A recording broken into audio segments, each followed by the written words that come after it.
ನೂರಾ ಫಾತೇಹಿ ಅವರು ಸರ್ಸೆ ಸಾಂಗ್ ಆದ್ಮೇಲೆ ಅಂದ್ರೆ ಒಂದ್ ಇಂಟರ್ವ್ಯೂ ಅಲ್ಲಿ ಅಷ್ಟೇ ಕಾಣಿಸ್ಕೊಂಡಿದ್ರು, ಮತ್ತೆ ಬಂದಿಲ್ಲ, ಉಲ್ಟಾ ಹೊಡೆದ್ರು ಅನ್ನುವಂತಹ ಕಾಂಟ್ರವರ್ಸಿ ಆಗಿತ್ತು. ಸೊ ಸರ್ ನೀವೇನ್ ಹೇಳ್ತೀರಾ ಇದ್ರ ಬಗ್ಗೆ? ಪಾಪ ಉಲ್ಟಾ ಹೊಡೆದ್ರು ಅಂತ ಏನಿಲ್ಲ, ದಿಸ್ ಇಸ್ ನಾಟ್ ರಾಂಗ್ ಇದದು. ಹುಡುಗಿ ಅದು.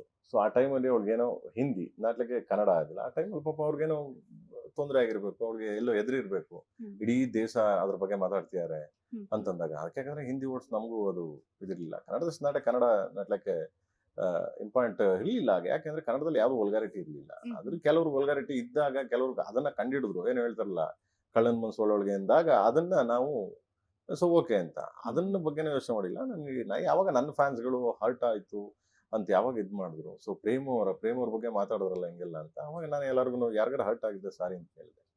ಅದಾದ್ಮೇಲೆ ಆ ಹುಡುಗಿ ಪಾಪ ಆ ಹುಡುಗಿನೂ ತುಂಬಾ ಫಸ್ಟ್ ಸ್ಟಾರ್ಟಿಂಗ್ ಬಂದ್ಲು, ಅವಳು ಸಾಂಗ್ ಇದು ಮಾಡಿದ್ಲು, ರಿಲೀಸ್ ಮಾಡಿದ್ಲು, ಪ್ರೇಮ್ ಸರ್ ಒಟ್ಟಿಗೆ ಕೆಲಸ ಮಾಡಿ ತುಂಬಾ ಖುಷಿ ಆಯ್ತು ಅಂದ್ಲು. ಅದಾದ್ಮೇಲೆ ಅಲ್ಲೋಗಿ ಉಲ್ಟಾ ಹೊಡೆದ್ಲು ಅಂತ. ಬಟ್ ಎದ್ರಕೊಂಡವಳು ಆ ಜನ ಎಂಟೈರ್ ಇಂಡಿಯಾ ಯಾವಾಗ ಅದು ಸ್ವಲ್ಪ ಪ್ರವೋಕ್ ಆಯ್ತು, ಆವಾಗ ಅವಳು ಆ ಥರದ್ದು ಇದು ಮಾಡಿದಾಳೆ. ಬಿಟ್ರೆ ಪಾಪ ಆ ಹುಡುಗಿದ್ ನಾನು ಯಾಕೆ ಅವಳ ಮೇಲೆ ಅಪೋದಿಸ್ಬೇಕು, ನೀನ್ ಯಾಕೆ ನನ್ನ ಬಗ್ಗೆ ಹೇಳಿದೆ ಅಂತ. ಸೊ ತಪ್ಪು ನಂದದು. ಸಾಹಿತ್ಯ ಬರ್ದಿದ್ದು ನಾನು ಕನ್ನಡದಲ್ಲಿ, ಅದನ್ನ ಹಿಂದಿಲಿ ಬೇರೆಯವ್ರು ಬರ್ದಿದ್ದಾರೆ. ಆ ಹಿಂದಿ ಇದಾಗ್ಲಿಲ್ಲ. ಪಾಪ ಆ ಹುಡುಗಿನ ಯಾಕೆ ನಾವು ಎಳಿಬೇಕು? ಏನಿವೆ ನೀನ್ ಹೇಳ್ಕೊಂಡಿದ್ಯಾ, ತೊಂದ್ರೆ ಇಲ್ಲ, ನೀವು ಒಳ್ಳೇದಾಗ್ಲಿ, ನೋ ಪ್ರಾಬ್ಲಮ್. ನಾನು NCW ಇದ್ರಲ್ಲೂ ಹೇಳಿದೆ, ಅವ್ಳಿಗೆ ಒಳ್ಳೇದಾಗ್ಲಿ, ಆ ಹುಡುಗಿದೇನು ತೊಂದರೆ ಇಲ್ಲ.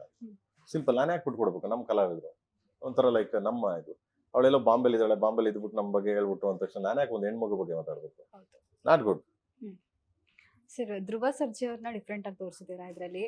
ಸೊ ಅವರು ಅದ್ದೂರಿಯಿಂದ ಫುಲ್ ಆಕ್ಷನ್ ಪ್ರಿನ್ಸ್ ಆಗಿ ಕ್ಯೂಟ್ ಆಗಿ ಮಾಡ್ಕೊಂಡು ಬಂದಿದ್ರು. ಸೊ ಇತ್ತೀಚಿನ ದಿನಗಳಲ್ಲಿ ಅವರು ರಫ್ ಅಂಡ್ ಟಫ್ ಆಗಿರೋ ಕ್ಯಾರೆಕ್ಟರ್ ಮಾಡ್ತಾ ಇದ್ದಾರೆ. ಬಟ್ ಇದರಲ್ಲಿ ಡಿಫ್ರೆಂಟ್ ಆಗಿ ತೋರಿಸಿದ್ರ, ಹೇರ್ ಸ್ಟೈಲ್ ಆಗಿರ್ಬೋದು, ಡ್ರೆಸ್ ಆಗಿರ್ಬೋದು. ಸೊ ಅವ್ರದ್ದು ಯಾವ ರೀತಿ ರಫ್ ಆಗಿರುವಂತಹ character? Common character, common man. ನೀವು ತಮ್ಮ ಅನ್ಬೋದು, ಅಣ್ಣ ಅನ್ಬೋದು, ನನ್ನ ಮಗ ಅನ್ಬೋದು, ಪ್ರತಿ ಮನೆಗೂ ಅವನು ಈ ತರದೊಂದು ಹುಡುಗ ಇರ್ಬೇಕಾಯ್ತು ಕಣೆ ಪಾಪಚ್ಚೆ ಅಂತ ಅನ್ಸ್ಬೋದು. ಆ ತರದೊಂದು ಪಾತ್ರ. ಹಾಗಾದ್ರೆ ಸರ್ ಮಚ್ಚಲಕ್ಷ್ಮಿಗೂ ಮತ್ತೆ ಧ್ರುವ ಸರ್ಜಾ ಅವ್ರಿಗೂ ಹೇಗೆ ಸರ್ ಲವ್ ಆಗುತ್ತೆ? 30ನೇ ತಾರೀಕು ಬೆಳಿಗ್ಗೆ 6:30ಗೆ ಶೋ ಇದೆ, ನೀವು ಹೋಗಿ ನೋಡಿದಾಗ ಲವ್ ಆಗುತ್ತೆ. ಲವ್ ಆಗುತ್ತೆ. Okay sir. ಶಿಲ್ಪಾ ಶೆಟ್ಟಿ ಅವರ ಪಾತ್ರದ ಸೆಲೆಕ್ಷನ್ ಬಂದಾಗ ಅವರೇ ಫಸ್ಟ್ ಪ್ರಿಫರೆನ್ಸ್ ಆಗಿದ್ರ ಅಥವಾ ಸೆಲೆಕ್ಷನ್ ಆಗಿತ್ತ ಸಾಕಷ್ಟು? ನಾನು ಶಿಲ್ಪಾ ಶೆಟ್ಟಿ ಅವ್ರ ಪಾತ್ರ ಬರದ ತಕ್ಷಣನೇ ನಾನು ಸತ್ಯವತಿಯಿಂದ ಬಾದ್ಮೇಲೆ ಶಿಲ್ಪಾ ಶೆಟ್ಟಿ ಅವ್ರನ್ನ ಹಾಕ್ಬೇಕು. Total change. ಅಂದ್ರೆ ಅವರು ಇವತ್ತಿನವರೆಗೂ ಇಂಡಿಯನ್ ಸಿನಿಮಾ ಇದರಲ್ಲಿ ಈ ತರದೊಂದು ಪಾತ್ರ ಮಾಡಿಲ್ಲ. ಈ ತರದೊಂದು ಪಾತ್ರ ಚಾನ್ಸ್ ಇಲ್ಲ ಮಾಡಕ್ಕೆ, ನೆಕ್ಸ್ಟ್ ಮಾಡಕ್ಕೂ ಚಾನ್ಸ್ ಇಲ್ಲ. ಅದರದೊಂದು ಪಾತ್ರ ಸರ್ ರವಿಶಂಕರ್ ಅವರು ಪೊಲೀಸ್ ಆಗಿ ಕಾಣಿಸ್ಕೊಂಡಿದ್ದಾರೆ, ಯಾವ ರೀತಿ ಇರುತ್ತೆ ಅವ್ರ ಪಾತ್ರ? ಅದು 30ನೇ ತಾರೀಕು 6:30ಗೆ ಸ್ಟಾರ್ಟ್ ಆಗ್ತಿದೆ. ಏನು ಬಿಟ್ಕೊಡ್ತಾ ಇಲ್ಲ. 6:30ಗೆ ನೋಡಿ. ಓಕೆ. ಅಂದ್ರೆ ಧ್ರುವ ಸರ್ನ ಒಂದು ಪೋಸ್ಟ್ ಅಲ್ಲಿ ಇನ್ನೋಸೆಂಟ್ ಆಗಿ ತೋರಿಸಿದಿರಾ, ಇನ್ನೊಂದು ಇದ್ರಲ್ಲಿ ಸಿಕ್ಕಾಪಟ್ಟೆ ಏನು ಕೇಡಿ ಅಂದ್ರೆ ಹಳೆ ಸಿನಿಮಾದಲ್ಲಿ ವಿಲನ್ ಗಳನ್ನ ತೋರಿಸಿದಾರೆ. ಸೊ ಏನು ಸರ್ ಡಿಫ್ರೆನ್ಸ್? 30ನೇ ತಾರೀಕು ಬೆಳಿಗ್ಗೆ 6:30ಗೆ ಸ್ಟಾರ್ಟ್ ಆಗ್ತಿದೆ ಸಿನಿಮಾ, ದಯವಿಟ್ಟು ಬಂದು ನೋಡಿ. Okay sir. ಸುದೀಪ್ ಸರ್ ನಿನ್ನೆ ಇಂಟರ್ವ್ಯೂ ಬಂದಿದ್ರು. ಸೊ ನಿಮಗೆ ಅವರು ಯಾವ ರೀತಿ ಬೆನ್ನೆಲುಬಾಗಿ ನಿಂತಿದ್ದಾರೆ ಸರ್? ಸಿನಿಮಾ ಹೊರತುಪಡಿಸಿ is my family, my brothers. ಸಿನಿಮಾ ಬಂದ್ಮೇಲೆ ನಾವಿಬ್ರು ಕೆಲಸ ಮಾಡೇ ಮಾಡ್ತೀವಿ. ಬಟ್ ಡಾರ್ಲಿಂಗ್ ಬಂದ್ಬಿಟ್ಟು ಸಿನಿಮಾ ಹೊರತುಪಡಿಸಿದ್ರೆ ಅವ್ರು ನನ್ನ ಫ್ಯಾಮಿಲಿ, ನನ್ನ ಅಣ್ಣ, ನನ್ನ ಬ್ರದರ್. ಓಕೆ, ಯಾವಾಗ್ಲೂ ಯಾವತ್ತೂ ನಾನು ಹಿಂದೆ ಇದ್ದೇ ಇರ್ತಾರೆ. ಎಲ್ಲ ಏನೇ ಆಗಲಿ ಒಳ್ಳೇದಕ್ಕೆ ಒಳ್ಳೇದಕ್ಕೆ ಪ್ರೋತ್ಸಾಹ ಮಾಡ್ತಾರೆ. ಏನೋ ಒಂದು ಕೆಟ್ಟದ್ದು ಮಾಡಿದ್ರೆ ಬಿಟ್ಟು ಹಾಕು ಚಿನ್ನ, ತಲೆ ಕೆಡಿಸ್ಕೊಡ, ಮೋಹನ್ ಚಿನ್ನ ಅಂತಾರೆ. ಸೊ ಆ ತರ ಈಸ್ ಲೈಕ್ ಇನ್ಸ್ಪಿರೇಷನ್ ಪ್ರತಿಯೊಬ್ಬರು. ಈಸ್ ಲೈಕ್ ಬಗ್ಗೆ ಮಾತಾಡಂಗೆ ಇಲ್ಲ. Is my family. ಸರ್ ಈಗ ಧ್ರುವ ಸರ್ಜಾ ಅವ್ರದ್ದು ಕಂಪ್ಲೀಟ್ ಸಿನಿಮಾ ಅವ್ರದ್ದು, ಬಟ್ 3 days ಶೂಟಿಂಗ್ ಅಲ್ಲಿ ನಾನಿದ್ದೆ ಅಂತ ಸುದೀಪ್ ಸರ್ ಹೇಳ್ತಾರೆ. ಸೊ ಅವರಿಂದ ಮೂವಿಗೆ ಒಂದು ಹೈಪ್ ಸಿಗುತ್ತಾ ಅಥವಾ ಇಡೀ ಕತೆ ಮೇಲೆ ಹೋಗುತ್ತಾ? ಸಿನಿಮಾ ಮೇಲೆ ಹೋಗುತ್ತೆ ಸ್ಟೋರಿ. Okay sir. ಇವಾಗ RCB ಮ್ಯಾಚ್ ನಡೀತಾ ಇದೆ, ನಿಮ್ ಸಿನಿಮಾ ಕೂಡ ಇವಾಗ್ಲೇ ರಿಲೀಸ್ ಆಗ್ತಾ ಇದೆ, ಅಂದ್ರೆ 30ಗೆ. ಸೊ ಆಡಿಯನ್ಸ್ಗೆ ರೀಚ್ ಆಗುತ್ತೆ ಅಂತ ಅನ್ಸುತ್ತಾ?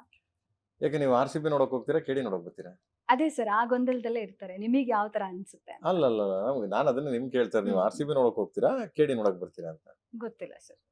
RCB ಬಂದ್ಬಿಟ್ಟು ವರ್ಷಕ್ಕೆ ಯಾವ್ದೋ ಒಂದ್ಸರಿ ಆಯ್ತಾ, ಮತ್ತೆ ನೀವೆಲ್ಲ ಟಿವಿಲಿ ನೋಡ್ಬೋದು, ಇದು ನೋಡ್ಬೋದು. KDನೂ ಅಷ್ಟೇನೆ, ಒಂದೇ ಸಿನಿಮಾ. ಬಟ್ ಪ್ರಾಮುಖ್ಯತೆ KDಗೆ ಬರ್ತಾರೆ.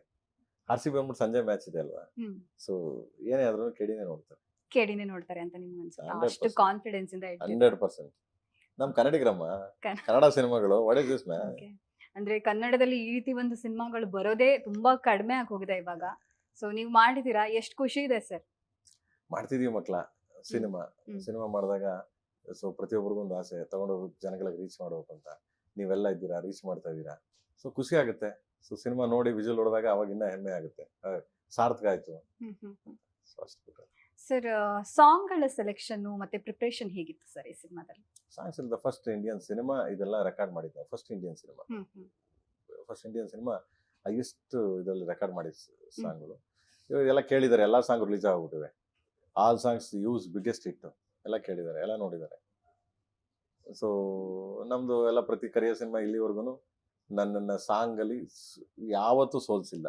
ಯಾಕೆ ಅಂದ್ರೆ ನೀವು ತಾಯಿ ಸಾಂಗ್ಗಳು ಜಾಸ್ತಿ ಪ್ರಿಫರೆನ್ಸ್ ಕೊಡ್ತಿದ್ರಿ ಲೈಕ್ ಅವಾಗ. ತಾಯಿ ಸಾಂಗ್ ಅಂತಿಲ್ಲ, ಪ್ರತಿಯೊಂದು ಸಾಂಗು ಇವತ್ತು ನಾನು ಲವ್ ಸಾಂಗ್ ಮಾಡಿದೀನಿ, ತಾಯಿ ಸಾಂಗ್ ಮಾಡಿದೀನಿ, ಅಣ್ಣ ತಮ್ಮ ಸಾಂಗ್ ಮಾಡಿದೀನಿ, ಚಪ್ಪರ್ ಸಾಂಗ್ ಮಾಡಿದೀನಿ, ಲೋಕಲ್ ಸಾಂಗ್ ಮಾಡಿದೀನಿ, ಅಂಡರ್ವರ್ಲ್ಡ್ ಸಾಂಗ್ ಮಾಡಿ ಎಲ್ಲಾ ತರ ಸಾಂಗ್ ಮಾಡಿದೀನಿ. ನಾನು ಒಂದೇ ತರ ಬರೆದಿಲ್ಲ. ಸಾಂಗ್ಸ್ ಬರೀಬೇಕಾದ್ರೆ ಪ್ರತಿಯೊಂದು ಹಂತದಲ್ಲೂ ಪ್ರತಿಯೊಂದು ಇದ್ರಲ್ಲೂ ಬರ್ದಿದ್ದೀನಿ ನಾನು. ಓಕೆ, ಈ ಸಿನಿಮಾದಲ್ಲಿ ನಿಮಗೆ ಪರ್ಸನಲಿ ಮನ್ಸಿಗೆ ಹತ್ರ ಆಗಿರುವಂತ ಸಾಂಗ್ ಯಾವ್ದು? ಅಣ್ತಮ್ಮ ಜೋಡೆ ತುಕಣ, ಅಣ್ಣ ನಮ್ಮ ಮಂಜು ಬರ್ದಿದ್ದಾನೆ, BS ಮಂಜು. Okay. ತುಂಬಾ ಅದ್ಭುತವಾಗಿ ಬರ್ದೆ. ಅಣ್ತಮ್ಮ ಜೋಡೆ ತುಕಣ ಅದು ವ್ಯಾಲ್ಯೂಬಲ್, ಅದು ತುಂಬಾ ವ್ಯಾಲ್ಯೂ ಇರೋ ಸಾಂಗು. ಸಾಹಿತ್ಯಕ್ಕೆ ತುಂಬಾ ಒತ್ತು ಕೊಟ್ಟು ಮಾಡಿರೋ ಸಾಂಗ್ ಅದು. ಸರ್ ಒಂದೆರಡು ಲೈನ್ ಹೇಳ್ಬೋದಾ sir?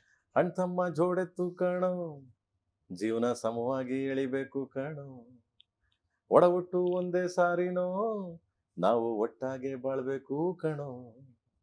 Super sir, super. Thank you. Darshan ಅವರು ಜೈಲಲ್ಲಿದ್ದಾರೆ, ಸೊ ಅದು ಬೇಜಾರ್ ಆಗುವಂತ ಸಂಗತಿ. ಸೊ ನೆಕ್ಸ್ಟ್ ಅವರು ಯಾವಾಗ ರಿಲೀಸ್ ಆಗ್ತಾರೆ ಅನ್ನುವಂತ ಭರವಸೆ ಏನಾದ್ರು ನಿಮ್ಗೆ? ನಾನು ಹೆಂಗೆ ನನ್ನ ಡಾರ್ಲಿಂಗ್, ನನ್ನ ಫ್ಯಾಮಿಲಿ, ನನ್ನ ಬ್ರದರ್ ಅಂತ ಹೇಳಿದೆ, is also my brothers. Okay, anythings ಎಲ್ಲೋ ಅವನು ಎಲ್ಲಿದ್ರು, ಯಾವ ಶೂಟಿಂಗ್ ಅಲ್ಲಿ ಇದ್ರು, ನಮ್ದು ಏನೇ ಇದ್ದಾದ್ರು ನನಗೆ ಫೋನ್ ಮಾಡ್ಲಿಲ್ಲ ಅಂದ್ರೆ ನಮ್ಮ ಮೇಡಮ್ ಕಾಲ್ ಮಾಡ್ತಿದ್ದೆ ಯಾವಾಗ್ಲೂ. ಏನಾಯ್ತು, ಏನ್ ನಡೀತಾ ಇದೆ, ಯಾವಾಗ ರಿಲೀಸು ಕೇಳಿ ಅಂತೆಲ್ಲ. ಅಷ್ಟು ಫ್ಯಾಮಿಲಿ ಫ್ರೆಂಡ್ಸ್ಗಳು.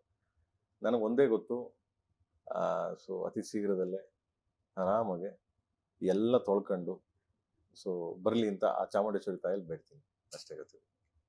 Thank you. ಸರ್ ಇವಾಗ ನೆಕ್ಸ್ಟ್ ಸಿನಿಮಾ ಏನಾದ್ರು ದರ್ಶನ್ ಸರ್ ಜೊತೆ ಮಾಡುವಂತದ್ದು ಏನಾದ್ರು ಪ್ಲಾನ್ಸ್ ಇದೆಯಾ? ಬರ್ಲಿ, ನಾನು ಅದನ್ನೇ ಯಾವಾಗಲೇ ಹೇಳಿದ್ದು, ಬರ್ಲಿ, ಅವ್ರು ಹೊರಗಡೆ ಬರ್ಲಿ. ಸೊ ಚಾಮುಂಡೇಶ್ವರಿ ತಾಯಿ ದಯೆಯಿಂದ ಆದಷ್ಟು ಬೇಗ ಬರ್ಲಿ ಅಂತ ನಾನು ಕೇಳ್ತೀನಿ. ಬಂದ ಮೇಲೆ ಇದ್ದಿದ್ದೆ ಹಬ್ಬ, ಬಂದ ಮೇಲೆ ಹಬ್ಬಗಳು ಇದ್ದಿದ್ದೆ. ಸಿಕ್ಕಾಪಟ್ಟೆ ಫ್ಯಾನ್ ಬೇಸ್ ಇರುವಂತ ಹೀರೋ. ನನಗೆ ಪಾಪ ನಾನು ಒಂದ್ ಹೇಳಕ್ ಇಷ್ಟಪಡಲ್ಲ ಮಕ್ಳ, ಅವ್ರವ್ರ ಕಷ್ಟ ಅವ್ರವ್ರ ಗೊತ್ತು. ನಾವ್ ಇಲ್ಲಿ ಕುತ್ಕೊಂಡ್ ಮಾತಾಡ್ಬಿಡ್ತೀವಿ, ನಾವೇನೋ ಮಾತಾಡ್ತೀವಿ ಪಾಪ. ಸೊ ಅವ್ರವ್ರ ಕಷ್ಟ, ಅವ್ರವ್ರ ನೋವು, ಅವ್ರ ಮನೆಯವ್ರಿಗೆ, ಅವ್ರ ಫ್ಯಾಮಿಲಿಗೆ, ಅವ್ರ ಫ್ಯಾನ್ಸ್ಗಳಿಗೆ ಗೊತ್ತಿರುತ್ತೆ. ಸೊ ಅದನ್ನೆಲ್ಲ ನಾವು ತುಂಬಾ ವೈಭೀಕರಿಸ್ಕೊಂಡು ಈ ಸಂದರ್ಭದಲ್ಲಿ KD ರಿಲೀಸ್ ಸಂದರ್ಭದಲ್ಲಿ ಮಾತಾಡಕ್ ಹೋಗ್ಬಾರ್ದು ಬೇಸಿಕಲಿ. ಯಾಕಂದ್ರೆ ತುಂಬಾ ಅವ್ರಿಗೂ ನನ್ಗೆ ಚೆನ್ನಾಗಿ ಗೊತ್ತಿರೋದ್ರಿಂದ, ನನ್ನ ಫ್ಯಾಮಿಲಿ ಆಗಿರೋದ್ರಿಂದ, ಸೊ ಒಳ್ಳೇದಾಗ್ಲಿ ಅಂತ ಬಯಸ್ತೀನಿ. ಆ ಚಾಮುಂಡೇಶ್ವರಿ ತಾಯಿಲಿ ಆದಷ್ಟು ಬೇಗ ಬರ್ಲಿ, ಹಬ್ಬ ಮಾಡುವ, ದೊಡ್ಡ ಹಬ್ಬ ಮಾಡುವ. ಓಕೆ, ಕೊನೆಯದಾಗಿ ಸರ್ ನಿಮ್ ಸಿನಿಮಾ ಬಗ್ಗೆ ನಿಮ್ಮ ಬಾಯಲ್ಲೇ ಏನಾದ್ರು ಹೇಳೋದಾದ್ರೆ? ಏನಿಲ್ಲ, ಸೊ 30ನೇ ತಾರೀಕು ಸಿನಿಮಾ ಬರ್ತಾ ಇದೆ. ದಯವಿಟ್ಟು ಎಲ್ಲರೂ, ನಾವು ನೀವು, ನನ್ನ ಫ್ಯಾನ್ಸು ಅವನ ಫ್ಯಾನ್ಸು ಅಂದೆ, ಕನ್ನಡ ಸಿನಿಮಾ ನಮ್ಮ ಸಿನಿಮಾ, ಪ್ರೀತಿಯಿಂದ ಬನ್ನಿ, ಎಲ್ಲ ನೋಡಿ, ಆರೈಸಿ ಅಂತ ಮಾತ್ರ ಕೇಳ್ತೀನಿ. ಇನ್ನೇನು ಹೇಳಕ್ ಸಾಧ್ಯ, ಎಲ್ಲರಿಗೂ ಇದೇ ಕೇಳ್ತಿರ್ತೀನಿ. ಲವ್ ಯು ಮಕ್ಳ. Thank you so much. Okay, thank you so much sir. ಇಷ್ಟೊತ್ತು ನಾವು ಮುಟ್ಟಿಗಿದ್ದೆ. ಥ್ಯಾಂಕ್ ಯು ಕಂದ. ಎಸ್, ಇಷ್ಟೊತ್ತು ನೋಡಿದ್ರಲ್ಲ, ಇದು ಪ್ರೇಮ್ ಸರ್ ಅವರ ಮಾತಾಗಿತ್ತು. ನೋಡ್ತಾ ಇರಿ ಬಾಸ್ ಟಿವಿ ಕನ್ನಡ. ಲೇಟೆಸ್ಟ್ ಹಾಗೂ ಇಂಟ್ರೆಸ್ಟಿಂಗ್ ಸುದ್ದಿಗಳಿಗಾಗಿ ಬಾಸ್ ಟಿವಿ ಕನ್ನಡ ಚಾನೆಲ್ನ ಸಬ್ಸ್ಕ್ರೈಬ್ ಮಾಡಿ, ಹಾಗೆಯೇ ಬೆಲ್ ಐಕಾನ್ ಪ್ರೆಸ್ ಮಾಡಿ. ಇದರ ಜೊತೆಗೆ ಫೇಸ್ಬುಕ್, ಇನ್ಸ್ಟಾಗ್ರಾಮ್, ಎಕ್ಸ್ ನಲ್ಲೂ ಮಿಸ್ ಮಾಡದೆ ಫಾಲೋ ಮಾಡಿ.